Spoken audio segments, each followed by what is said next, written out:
Welcome back. Trevor Warren, registered clinical counselor, back with us once again. 3 weekends in a row you've come out and joined us in Burnaby. Thanks so much for doing this. This is the third and final installment. Right.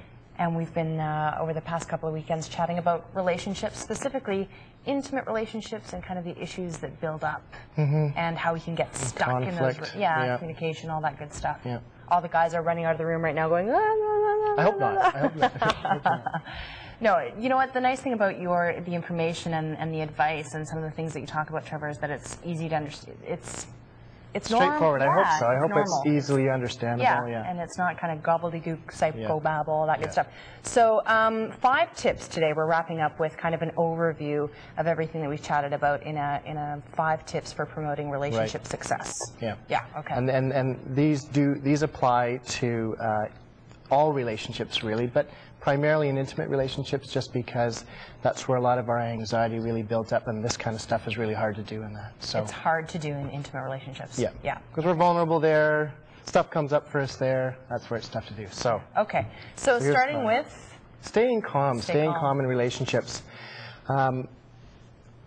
There's actually some research that shows that when we're upset, the part of our brain, our higher thinking brain, actually slows down. Really? So when we're angry, we're stupid. Okay. So, you know, and lasting relationships or decisions that you're making while you're upset don't really stand the test of time. It's usually one person is losing and one person is winning. Right. So, and it's not like you can't stop being upset, but when you're upset, go out to a tree, have your conversation there, and then come back and then work out what you want to work out in a more rational place. Right, okay. First piece. Take your anger out on the tree. Yep. And then come back. Okay, be clear and direct. Be clear and direct. When we're upset, this is a really common thing that people do, is they gossip, they talk to their friends, they talk to their therapists even, their mothers, their fathers, and try to get them on side that somehow this person is the bad person. And so what I say is go directly to the person that you have the concern with. This applies to all your relationships. Right. But when you're upset, speak directly to your partner, and also be clear. There's a lot of mind reading that goes on and assuming, and you know, you're upset and you want your partner to just kind of notice that, but they don't sometimes, and that pisses you off even more. Right. It's really important just to be direct. Right. And talk about the relevant matters. Don't distance and walk away from the issues, because they will fester. Okay, got it.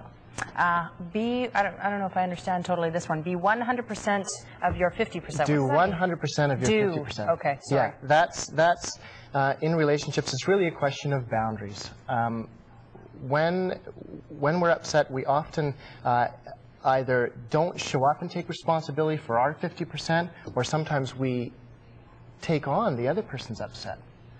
You cannot solve the other person's upset. That is really their job. And actually, if you do take on more than what's really yours, then you're actually undermining them, because then they think it is your problem. So it's really important, and this is really tricky to do, but you really have to sort out what's yours and what's theirs, and be there in support of theirs, but don't take it on. Like, don't take on their stuff, if that makes sense. That's a little bit of psychobabble. Right, right. Not too Dr. Phil of you, though. No, that still makes sense. Okay, keep focus on self. Self, kind of the same idea, right? The only person that you can change is you. Right. We do spend a lot of time in relationships trying to get the other person to be different or change. The truth is, you really ought to be the one demonstrating what you want the model of the relationship to be. So keep your focus on yourself while we're, again, like I said in earlier sessions, when you're focusing on somebody else too much, it's really avoiding your own stuff too. Don't be keeping score. Don't be keeping score. Stay in your own backyard. Okay, got it. Yep. And lastly, take responsibility. Yeah, this harkens back to the very first one we were talking about, that, you know, about where is really the source of upset. It's also where is really the source of happiness. And it's essentially, you are either life is happening to you, you're a victim, or you're happening to life. You're the author. You have your choice around your attitudes, how you're going to see the situation.